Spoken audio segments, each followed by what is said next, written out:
If you are selling on Teachers Pay Teachers, then one of the most important things, like pretty much the most important thing in your product, is your listing page. Your listing page is that page that actually says like the title of your resource, it has the previews and descriptions and all of that stuff.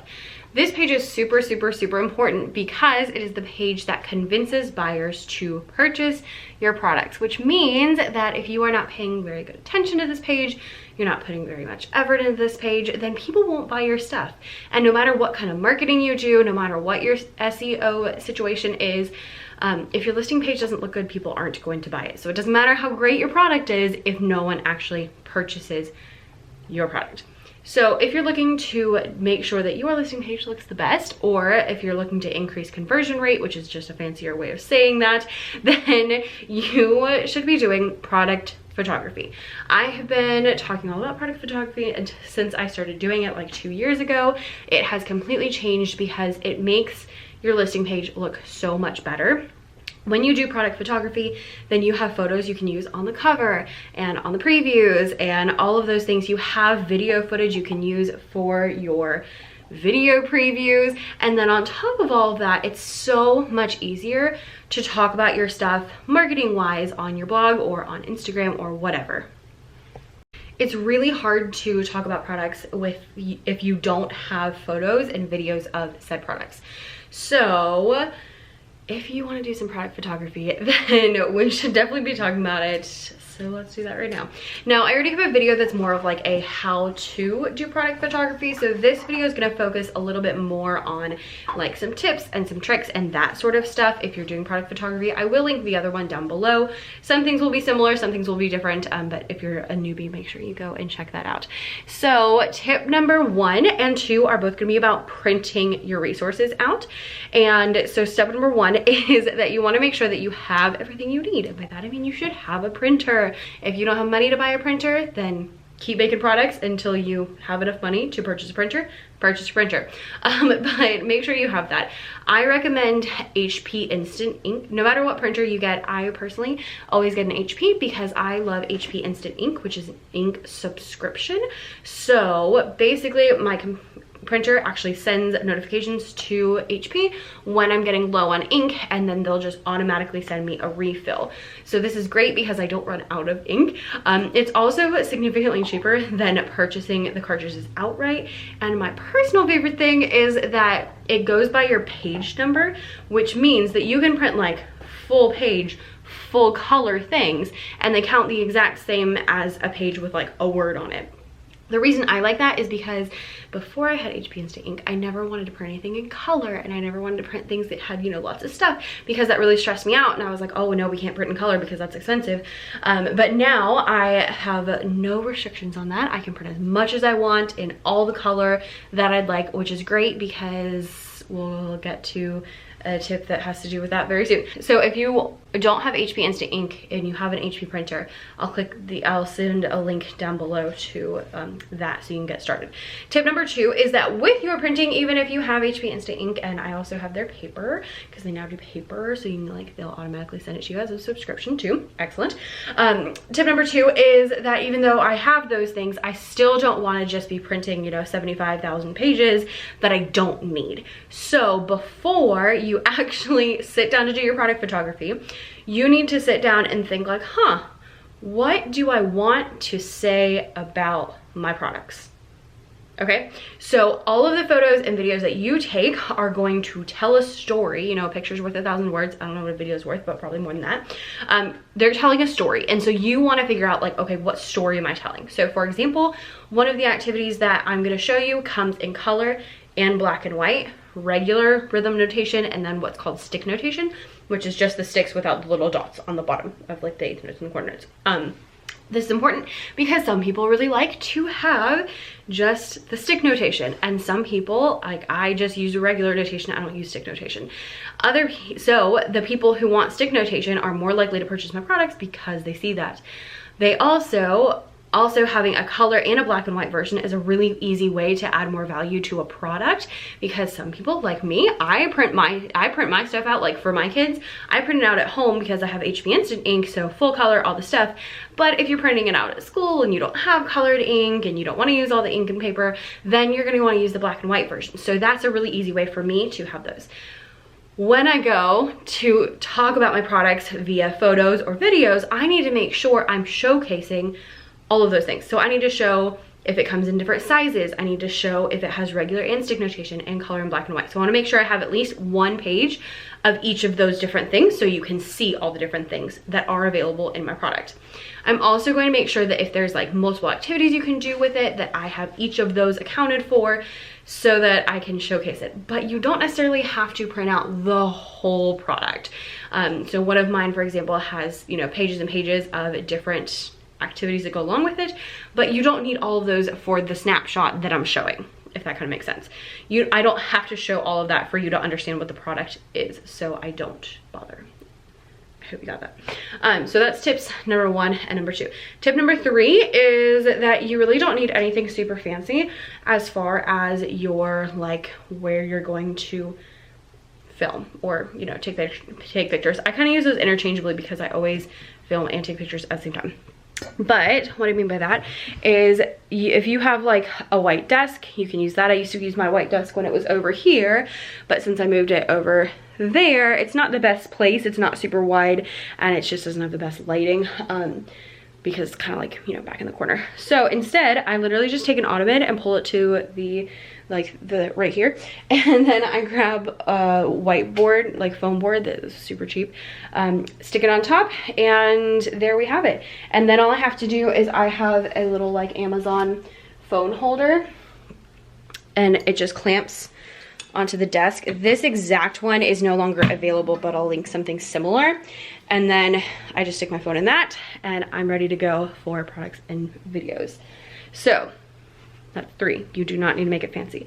Tip number 4 is that you want to make sure you have everything you need now so that you don't have to redo it later. So with that, you want to make sure that you have, so for me, for example, I know that I need vertical videos and photos for Instagram and for Pinterest, and I know I need horizontal videos and pictures for my TPT video preview, for my cover, for usually that's what I put, like if I'm talking about something in a YouTube video, I'll insert a picture of it so you can see it a little bit better. So I know that I need to make sure that I have all of those things accounted for right now, because my plan is when this is done, I throw them right on here in the trash, not Tolly, but the trash can. I throw them right in the trash, and I hope to never have to print them out again unless I'm using them with my kiddos. I know that sounds really ridiculous, but that is my main goal, so that I don't have a bunch of stuff stored. Now, better people than I am have like files when there are things out there, but you know, I just have not done that yet. So that's where we are. So I'm gonna get these things set up. I've already got my stuff printed with each of the pages I need, and yeah, let's go. And if you can't tell already, today's a super chill, super casual vlog. I don't even have makeup on. I even do my hair. It's super chill. This is going out in like 2 days, so you know, here we are.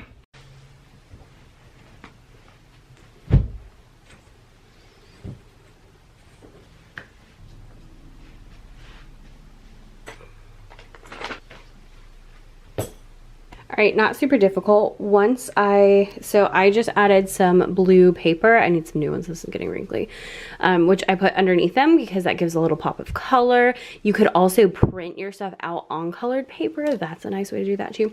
There are Thanksgiving resources. So this is a pilgrim hat that came off of a mug, a tambourine because I teach music, and then I just grabbed this, actually a candy cane candle. But I like to have a candle, I think that looks really nice. Or sometimes I'll do, oh, maybe I should grab, sometimes I do like greenery or something. If I have something themed like that hat, I'll use it. Or like ocean themed stuff, I'll use stuff like that. I guess we're still in pumpkin mode. Maybe I should use a pumpkin. I have other pumpkins over there, so I can go grab some pumpkins. That might work. And then I'll put my phone on the thing to kind of help me figure out where I want everything to go. Now, my next tip is kind of going along with that.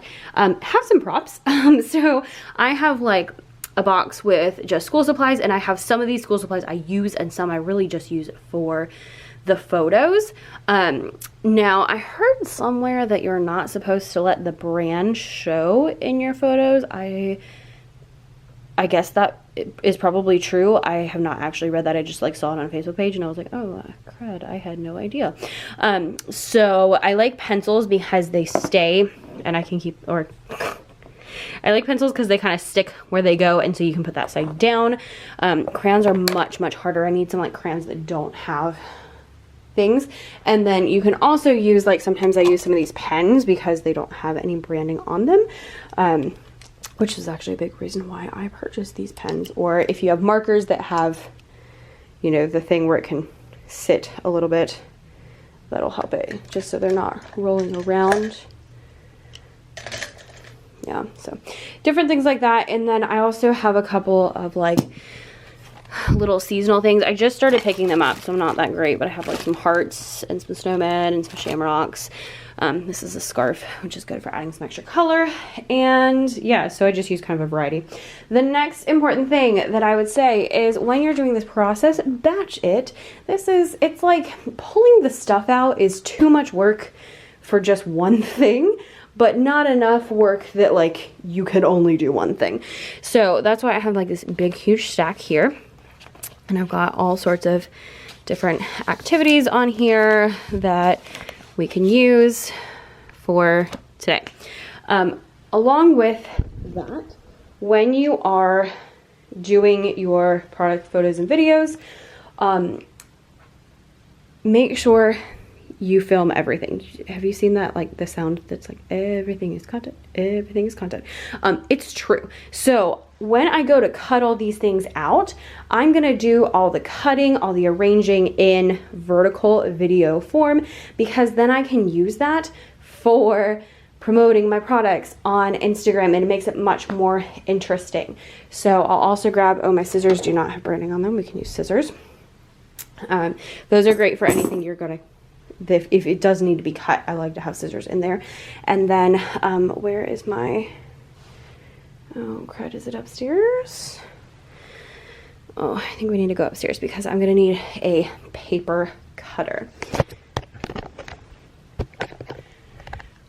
So I thought that it was very normal for everyone to have a paper cutter, but apparently that's just normal for me.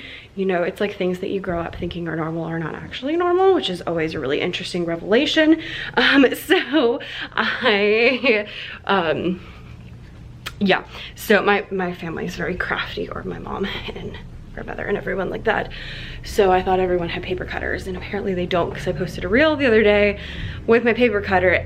And, you know, my point was like, hey, look at this cool product. But everyone was like, where did you get the paper cutter? And I was like, oh, Amazon? I have no idea. Anyway, paper cutter. You know, that might actually be a really good place to do this in the future if I want to move that. Because this room gets really good lighting. That's actually a really good idea. We might try that next time. We don't have time to try it today. But maybe next time we can try that. Come on, Isla. And then I won't need a foam board because the desk is wide. I just have to move the cutting mat and that'll work. Anyway, so I don't know what this is. This one says Provo Craft. I'm pretty sure I stole it from my mother. And so, I don't know. I have one at school that's a Fiskars brand, and I like the Fiskars, I think, a little bit better than this one. Although, I might be biased because I really need a new, like, cutting thing on it.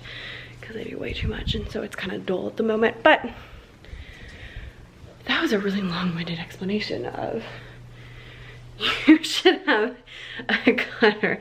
I will link one. I'll link my Fiskars one down below. Leaves, heck yes. That will be excellent.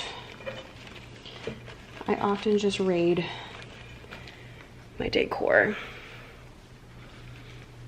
And pumpkin. All right, we're gonna start with this Thanksgiving plate meter game that I am so proud of, y'all. Sometimes products are like, yeah, that's cool, but sometimes they're like, I am super proud.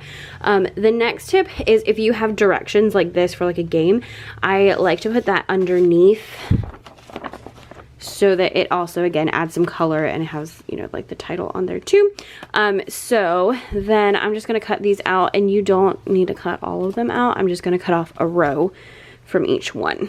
Another good thing is garlands like this. If you just want to get like one in your brand colors, would be great. Mine's from Marshall's, but they have them on Amazon. I got like a Christmas one last year from Amazon.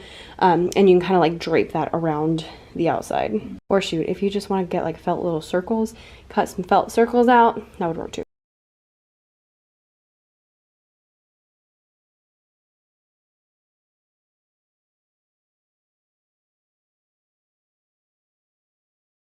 All right, well that took a little bit longer than normal. I feel like one thing I like about batching is that you kind of get into the groove. So the first one's always a little bit harder, but I like how the set turned out. So we have like the leaves and the pumpkins and then the little hat. I have the directions on the bottom, and then I got a little bucket to put all the cards in for this game. So with this sort of things, I typically will film setting up the activity. So this was like a game where you have to just like cut out the things and then put them in the bucket and then you're good to go. So I made sure that I filmed that for kind of like B-roll, behind the scenes kind of situations. And then one thing I've started doing is I film how to use the product vertically and horizontally. So basically the idea being that I can use that vertical video where I'm kind of miming out how to use it. I can add an audio over top of it and post it as a reel. So I, you know, can explain what you're doing. And then same thing for horizontal, because I will use that mostly for my product video. Again, if you're gonna set it up anyway, you might as well film it so that you know, have that extra content there. And it's really big game changer. Another thing, if you have anything like this one where you have those little card kind of situations, I usually will scatter those around, and that also helps. Or you can just cut it, you know, print out clip art of, you know, whatever goes along with the theme of your activity. If you don't have like, you know, stuff to put in the background, like I just happen to find the leaves and the pumpkins and all that good stuff. So that is kind of the gist of what I do. It's not super complicated. I'm gonna save actually most of this for another day because I'm running out of time. But if you are batching this, it does become kind of a long process, so I would definitely like watch a video. And then one of the main things that makes a huge difference is the editing. Do have good lighting. Natural lighting is great. That's why I'm sitting in front of a window, but good lighting, but editing is the game changer. Now, I like using, what's that one called? Not Procreate, the, what everyone uses, Lightroom. I like Lightroom for individual photos, but you have to like put the photos in and take the photos out, and it's like a whole big thing. So what I typically do for these, because there's so many things that need to be edited, is that I will just go straight into my app with the photos. I click edit, and then there's a couple things I like. If you're newbie, auto is a good place to start, but I typically go to exposure, knock it up a couple, not too much. Brilliance, knock it up maybe about a quarter of the way is how I like to do it. And then the brightness, I go way up because you want those whites to look white. I typically, with paper things, especially worksheets where it's mostly white, that brightness goes all the way up for me. Now, so that there's a little more contrast, I do up the black point so that you can see, look, not quite that much, but I'll up it a little bit so you can see it. And then I up the saturation so that we're not losing out on a bunch of color. To about there, a little bit of vibrance, and then I usually tone down the warmth a little bit because I prefer mine to be cool toned, and that's usually all that I do. And so you can see how much of a difference it makes. Here's the edited one, and here's the next one over that's not edited. You can just see like how much duller the colors are, how much brighter that background is a big thing. Now, honestly, I'm pretty proud of myself. This one actually looks pretty good even without the edits, but it does look better with the edits. So always make sure that you're editing. And that's something I will do, like literally after I finish this, I'll go and like watch a movie, or I'll, you know, today actually I'm going on a car ride. And so I'll sit in the car and I'll do this kind of stuff. It's a great thing for just, you know, waiting in line and that kind of stuff. I'll make those all up there. You can see, I love this. Can you tell which one I just edited? I think it's so funny. So that is definitely your final tip, is make sure you use them. Now, once you've done your product photos, it's like, okay, now what do I do? Use them everywhere. I use these product photos on my cover. Typically in my previews, I use them in marketing materials. So I will use them on Instagram. I use them on Pinterest. I use them on videos. When I talk about something, I like to put up a picture of it. I use it for Pinterest. I use it for Instagram. I use them in emails I send. And I also, if you have a blog, putting pictures of your products in your blog posts is a really great way to drive more traffic to your store, because people will be on your blog post, they're reading, and then they're like, oh, wow, that looks super, super cool and really, really fun. We should definitely go get that. So having those on your blog post also helps a ton. And that's kind of what I do with the photos. As far as storage goes, I use Google Photos, which is an app, and then also it's just connected to your Google Drive. And the reason I like that is because it will save all of them to Google Photos, which you can access from anywhere that you can get your Gmail. So I can access it on my computer, and I can access it on my phone and on my iPad, and it makes life so much easier. So when I go to post products, I'll actually go to Google Photos on my laptop and I just download them from there. And same thing with the videos, I just download them from there, and that's how I do it. And then it also saves them, and then I don't have to save them all to my phone. So typically what I'll do is, after they're all saved and I've posted everything, I'll go through and delete all the horizontal ones, because the horizontal is mostly for blog posts, videos, and TPT, you know, stuff.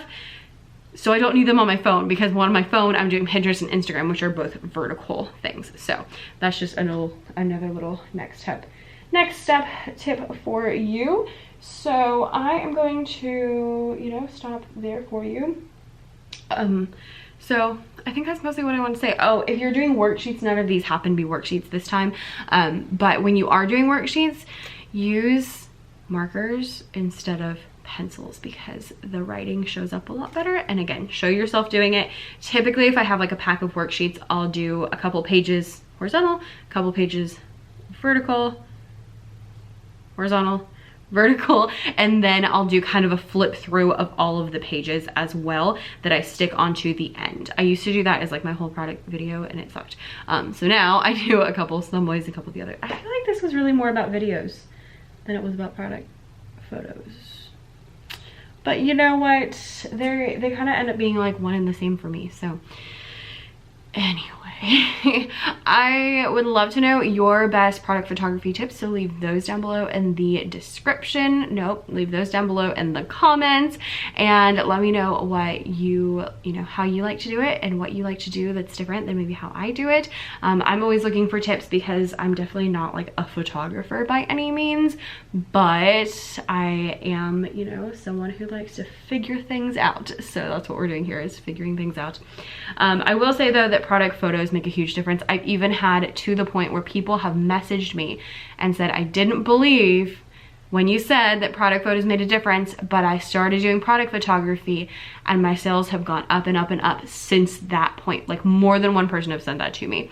And they can like really track it to like, this is the thing that changed everything. So it's not going to, so you know, just doing product photos is not gonna make you a millionaire, but it will go a long way towards increasing your conversion rate, and it makes it so much easier to talk about your products on social media. So if you're doing marketing, which you should be doing marketing, it's so much easier if you have something you can show, because again, pictures worth 1,000 words. So go do some product photos, and if you have some, post them on Instagram and then tag me so that I can see all of the helpful things so I can see all of your amazing product photo things. Yeah, and I'll pop up some of the photos from this particular trip, outing, this particular session, that's the word I'm looking for here, so you can see kind of how those turned out. Yeah, so see you next time, bye.